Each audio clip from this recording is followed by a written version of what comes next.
Olá, esse é o Genipapo, um podcast sobre ciência, tecnologia e engenharia de alimentos.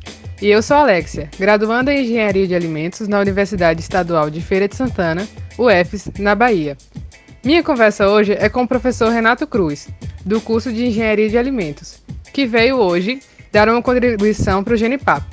Olá, Renato, obrigada por aceitar nosso convite.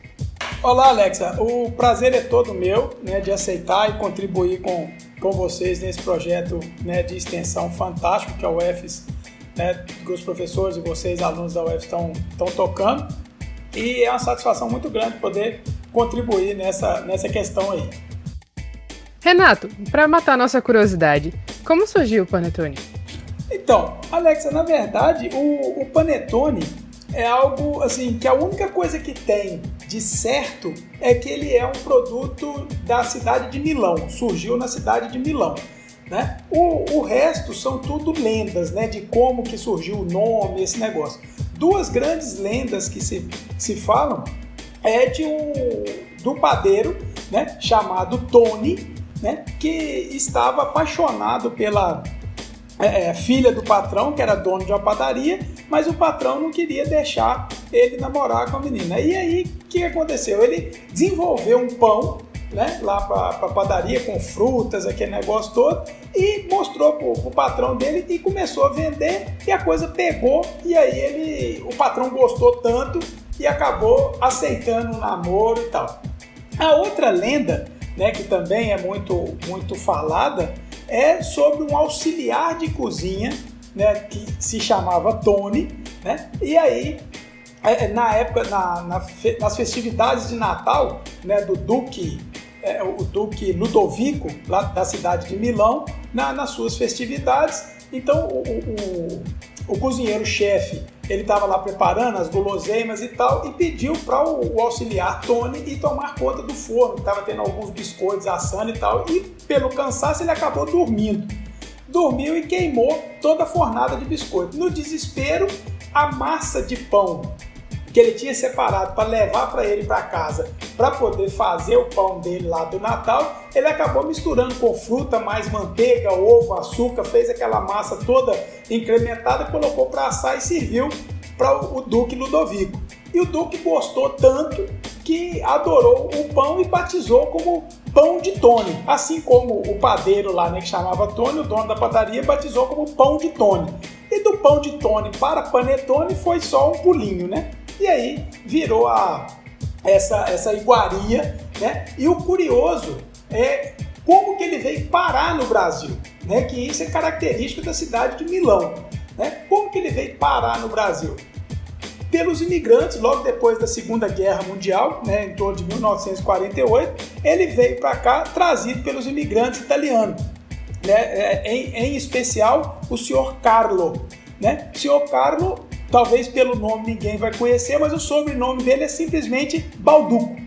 Então o senhor Carlo Balduco veio para o Brasil, trouxe a massa madre que ele tinha lá na Itália, trouxe para o Brasil e começou a produzir isso lá em São Paulo, especificamente no bairro do Brás, em São Paulo, numa pequena padaria que ele desenvolveu lá, e até hoje é o panetone mais conhecido aqui, pelo menos pra gente, é o de melhor qualidade, aquele negócio todo dos panetones nacionais, Então, a história mais ou menos do panetone seria essa, o histórico do panetone. Ô professor, e esse panetone, ele tem algumas características especiais que, o que diferencia ele de outros pães? Na verdade, o panetone é o seguinte, ele é um produto meio que misto entre o que é pão e o que é bolo, Ele tem muito mais, os ingredientes e as proporções de ingredientes do panetone são muito mais voltadas para o bolo. Ou seja, você tem uma quantidade de manteiga muito grande, a quantidade de ovo muito grande, açúcar muito grande, Então são ingredientes muito semelhantes e até em quantidade ao que se faz um bolo. Por outro lado, a quantidade de farinha e líquidos que são adicionados é muito menos do que o bolo. Então a massa de panetone, para você ter uma ideia, ela, em termos de firmeza, de textura, ela está entre o pão e o bolo. Ela não é nem tão fluida quanto o bolo e nem tão resistente e dura quanto uma de pão. Ela está ali naquele meio termo, justamente por conta dessa quantidade de ingrediente, né? Principalmente a quantidade de gordura que se tem pela manteiga e pelo ovo, né? E isso dá uma característica interessante para o panetone, né? Que é aquela característica de maciez, de maior umidade, parece que ele está sempre úmido, né? E isso é uma característica importante do panetone, né? Outra característica importante do panetone é quanto ao seu processo, né? É um processo muito específico, especial, na verdade, não específico, alguns outros pães também utilizam esse processo, que é um processo que a gente chama de processo com massa esponja, né? E um processo de uma fermentação longa, né? E isso tudo traz características interessantes para o panetone. Bom, então assim, para esse panetone ficar com um aspecto meio de pão, meio de bolo, naturalmente ele é feito com um processo diferente do pão e do bolo, né? O senhor tem como explicar para a gente um pouco sobre como funciona?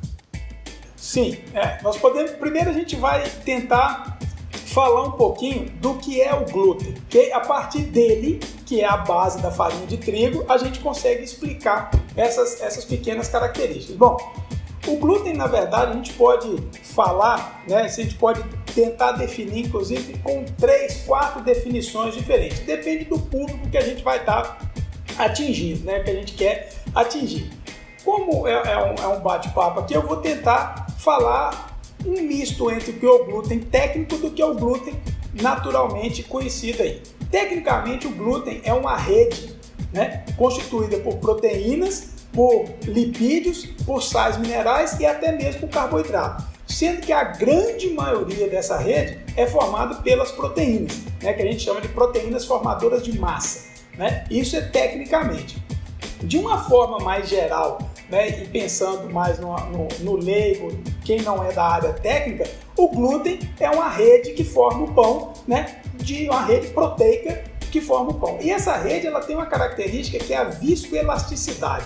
Ou seja, são duas proteínas que se juntam, né, formando essa rede que se estende, mas que tem uma resistência à extensão. E isso é que faz com que o pão consiga se desenvolver, crescer e ficar naquele formato que a gente conhece. Pois bem, e todos os produtos de panificação, não só o pão, ele depende dessa característica do glúten, da formação da rede viscoelástica, né? Então é a união de duas proteínas basicamente, a glutenina e a gliadina, né? Uma é responsável por uma resistência da massa, que vai fazer com que o pão consiga crescer, mas consiga ficar no formato ideal, e a outra é responsável por essa extensão da massa, né? Pois bem, e à medida que a gente vai adicionando certos ingredientes, essas proteínas vão ficando mais ou menos elásticas, né? No caso do pão, por exemplo, que é uma massa que a gente chama no mundo da panificação uma massa pobre, que é pão de sal especificamente, que é uma massa basicamente farinha, fermento, água, sal e às vezes açúcar, né?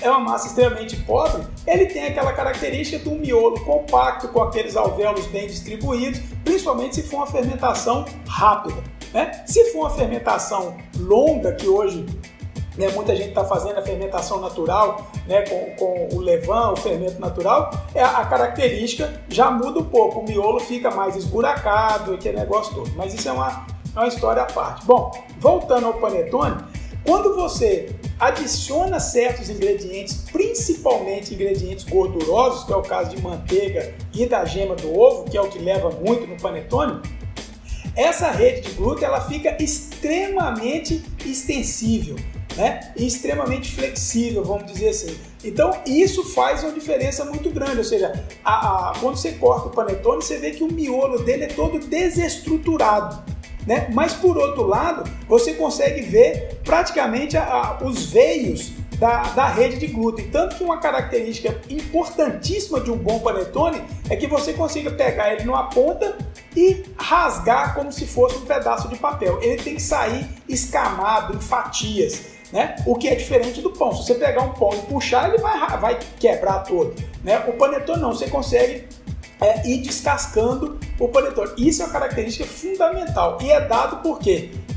Basicamente pela quantidade de gordura que faz com que as proteínas ficam mais plastificadas. E aí você consegue uma estrutura dessa forma. O que é diferente do pão, por exemplo, que a gente não tem a quantidade de gordura. Tem o pão, geralmente o pão de fermentação natural, por exemplo, nem gordura leva, né? Você é simplesmente farinha, água, sal e o fermento natural, né? Então isso muda completamente a característica de miolo.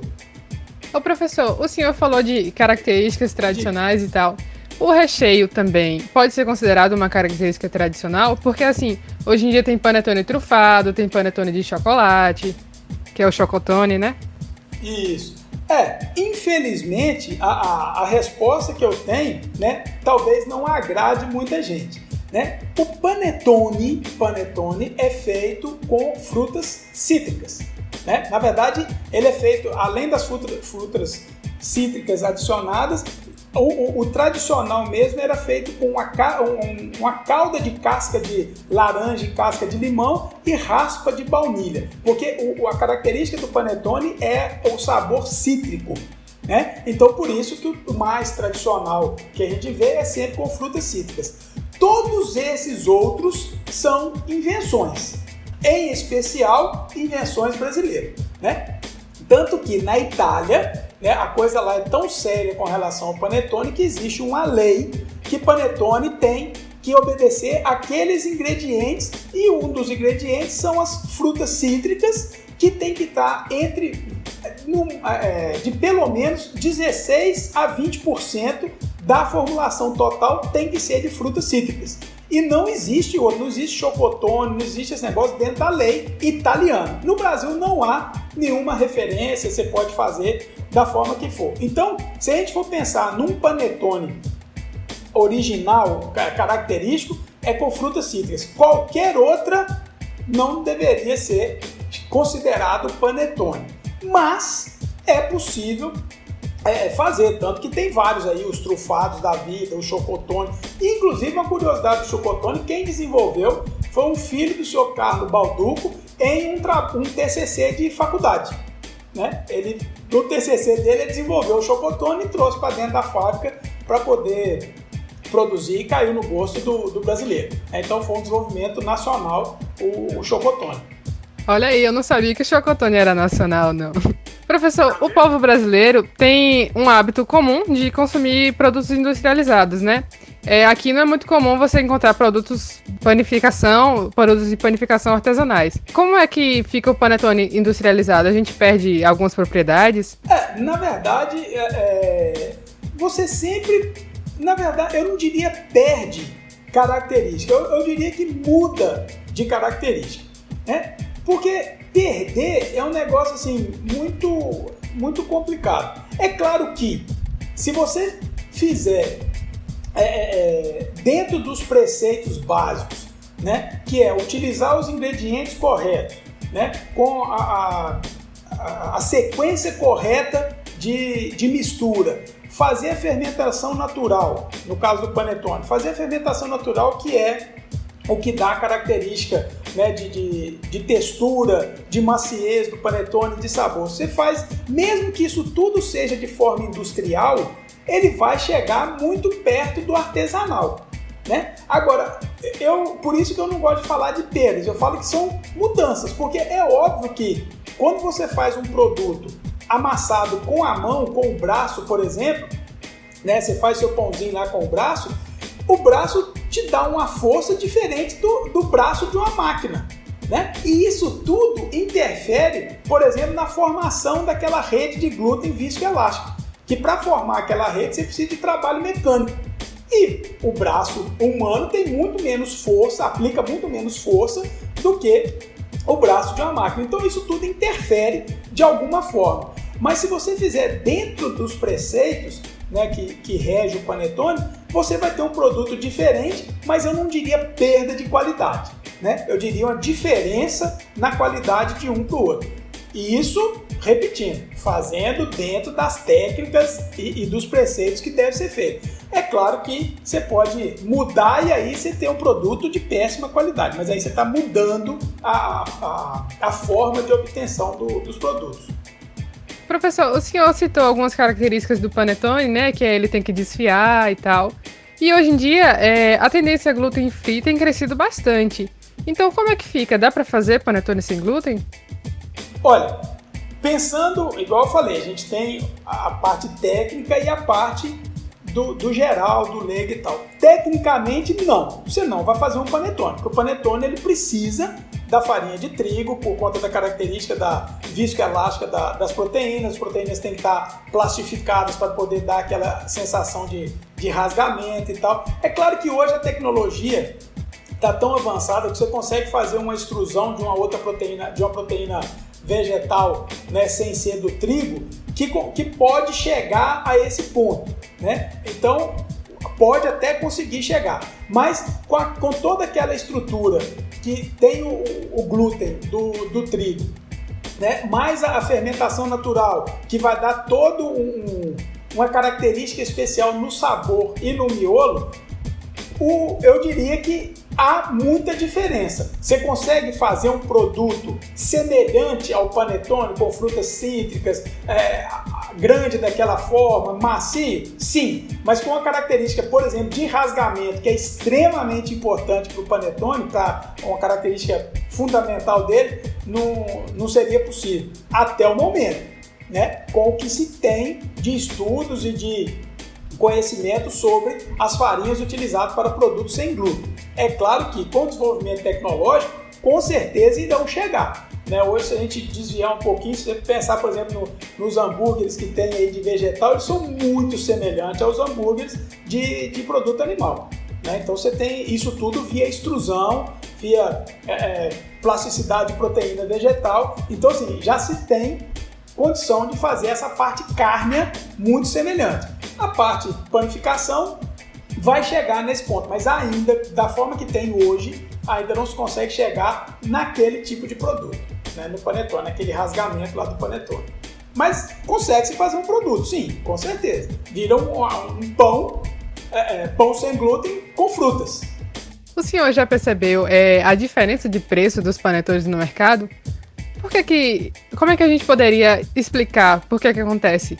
É impressionante. Há de fato, muita diferença de preço, né? Eu atribuo basicamente a duas coisas. Primeiro, o marketing, né?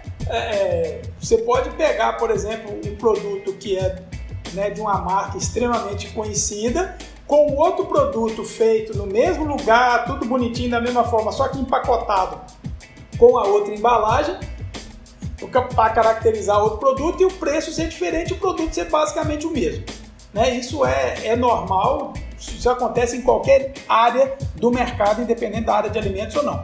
Então, é questão de marketing, ou seja, essa marca é a tradicional, ela tem que ser mais cara, o resto tem que ser mais barato, mesmo saindo da mesma indústria. Isso é um fato que acontece. O outro fato é questão mesmo de ingrediente e processo.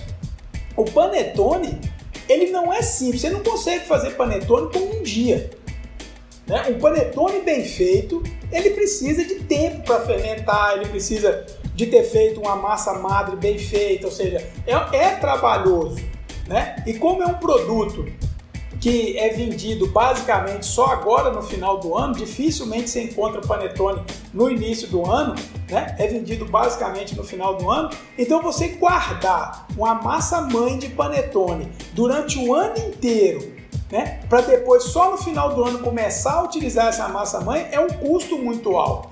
E aí muitas indústrias, para poder aproveitar o momento que todo mundo quer comprar um panetone, faz da forma mais rápida possível. Pode até fazer uma fermentação natural, mas com a massa mãe feita em pouco tempo. Então isso diminui sabores, vai interferir na textura, que você não vai ter acidez suficiente para hidrolisar amido, para ajudar a dar mais plasticidade para a rede, assim como as gorduras e tal. Então há de fato diferença em processo e em ingredientes que faz essa diferença de preço, né? Talvez não precisaria ser tão absurda a diferença de preço, mas que há justificativas técnicas para isso, sim. Tem panetone feito com melhor qualidade tecnológica, não vou nem dizer só de ingrediente, mas de qualidade tecnológica muito superior a outros, né? E aí gera essa diferença de preço. Bem, e aí, você que comprou um panetone caríssimo, né? Você não quer que ele estrague antes de você comer. Como é que você poderia fazer para conservar seu panetone? Ou o que é que conserva um panetone? Olha só, na verdade, né, assim, dependendo da indústria, utiliza alguns aditivos, né? Aditivos, principalmente aditivos para embalagem, né? É sprayado um aditivo dentro da embalagem para depois você embalar o produto, que a maioria das contaminações em produto de panificação são contaminações externas, né? Então vem ou do ar ou da própria embalagem. Então isso a gente consegue controlar. Com relação, se a gente controlou essa parte, a outra conservação seria mesmo você deixar ele sempre fechado, né? Abrir, come, fecha novamente e tal. Mas uma coisa a gente tem que entender, né? Todo produto ele tem um limite, né, de validade. Não só a validade microbiológica, mas a validade tecnológica também. Ele vai começar a perder umidade, porque você vai abrir o saco, fechar, abrir e fechar. Ele começa a ressecar. Então, o ideal é consumir, é você comprar e consumir num tempo razoável, aí, talvez 2, 3 dias, talvez consiga sem maiores problemas. Algumas indústrias adicionam aditivos para poder a coisa durar muito tempo.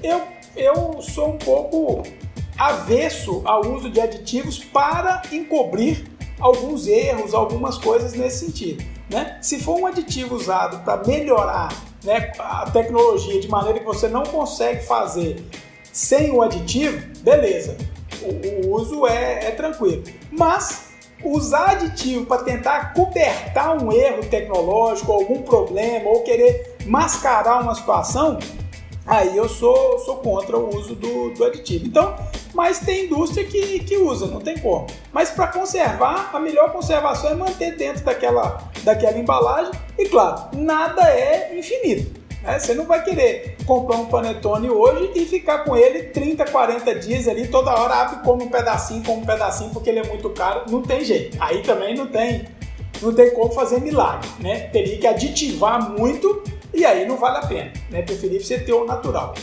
Por falar em natural, um bom panetone, por ele ser feito por fermentação natural, assim como os pães de fermentação natural, ele já tem uma proteção muito maior. Porque a fermentação natural aumenta a acidez do produto e isso já dá uma certa conservação àquele produto lá, conservação tanto microbiológica quanto tecnológica. Então, o próprio processo de obtenção de um bom panetone, né, que é por fermentação natural, ele já tem essa conservação embutida nele. Claro que não é grande, assim, de semanas, né, depois de aberto, mas você consegue segurar um tempo maior. Bem, professor, muito obrigada. A equipe do Genipapo Podcast fica muito agradecida pela sua participação.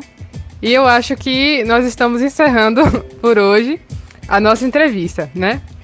Vamos fazer uma pausa de férias em janeiro. Em nome da equipe Genipapo, desejo a todos um Feliz Natal e um Feliz Ano Novo. A gente se vê em fevereiro, quando retornarmos às nossas atividades.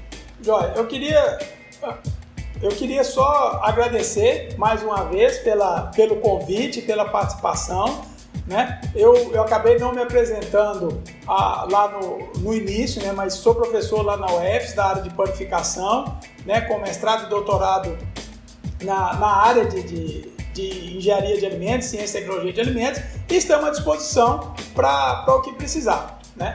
É isso aí, muito obrigado a todos e sucesso com o projeto. Bem, lembrando que vocês poderão interagir com a gente nas redes sociais através do Instagram, @genipapopodcast, enviando dúvidas, curiosidades, elogios e críticas. As referências que usamos estarão escritas lá, para quem quiser consultar. Será uma alegria trocar essas conversas com vocês. Obrigada por ouvir e até mais!